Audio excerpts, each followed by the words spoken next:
Curfew জারির ১১তম দিনেও চট্টগ্রামে ঘটেনি কোনো অপ্রীতিকর ঘটনা।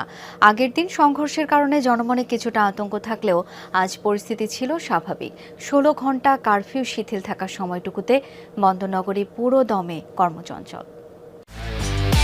একমাত্র ওয়ালটন এসি দিচ্ছে ১ বছরের রিপ্লেসমেন্ট গ্যারান্টি এবং কম্প্রেসারের ১০ বছরের গ্যারান্টি।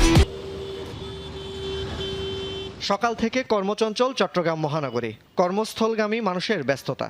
তবে আগের দিন চেরাগী পাহাড় মোড়ে হঠাৎ করে আবার সংঘর্ষের কারণে কিছুটা আতঙ্কে অনেকে। এখন মোটামুটি বলতে প্রায় আপনার 90% মানুষই কর্মক্ষেত্রে আসতে পারছে, কোনো প্রবলেম হচ্ছে না। কিন্তু মানুষের মধ্যে আতঙ্ক বিরাজ করছে। গতকালকেও চট্টগ্রামে ঝামেলার কারণে অনেক আতঙ্কিত ছিলাম আমরাও। সবকিছু তো এখন স্বাভাবিক আছে। আমরা নিয়মিত জব করতেছি, আসতেছি, যাচ্ছি, খাচ্ছি, ঘুরতেছি, ভালোই আছে। যথারীতি সরকারি বেসরকারি অফিস আদালত ব্যবসা প্রতিষ্ঠান দোকানপাটেও চলে স্বাভাবিক কার্যক্রম। ১৬ ঘন্টা কারফিউ শিথিল থাকায় জনজীবনের ছন্দ ফিরেছে আগের মতোই। এখন তো পরিস্থিতি কোনো কিছু স্বাভাবিক তো মোটামুটি দেখতেছি, পরিস্থিতি যেরকম দেখতেছি এরকমেরই যেভাবে চলতেছে, এভাবে চললে আমরা শুধু মুক্ত, আর বেশি কিছু লাগবে না। চট্টগ্রাম থেকে ঢাকা এবং কক্সবাজার মহাসড়কের পাশাপাশি মহানগরীর অভ্যন্তরীণ রুটে চলেছে সব ধরনের গণপরিবহন। কারফিউ জারির পর ১১ দিনে ঘটেনি কোনো অপ্রীতিকর ঘটনা।